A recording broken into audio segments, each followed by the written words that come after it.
کسی نے کیا خوب کہا ہے کہ جہاں محبت ہو وہاں تکلیف ضرور ہوتی ہے.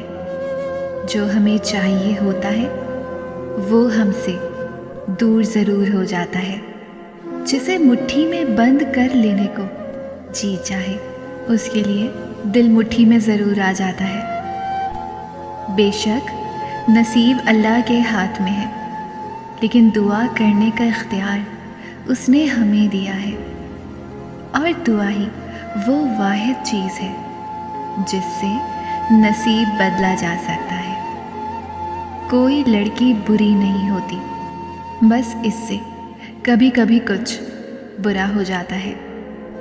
ایسے شخص کی حالت پر نہایت افسوس ہوتا ہے جو قرآن اور حدیث پڑھ کر بھی جان اور مال کی محبت رکھے.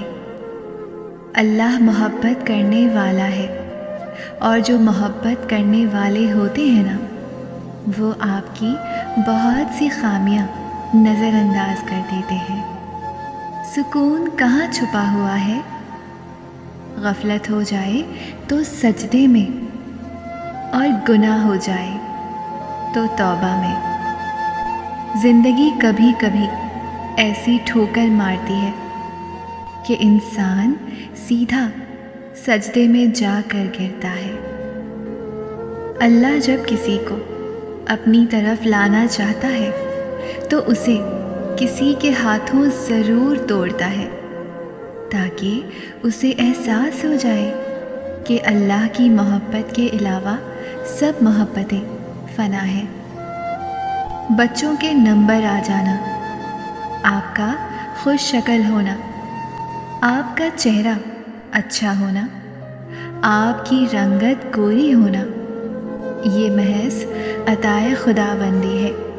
اس کو تم تلوار بنا کر لوگوں کی گردنیں نہ اتارتے رہو. اللہ انسان پر پریشانیاں اور مشکلات کیوں نازل کرتا ہے؟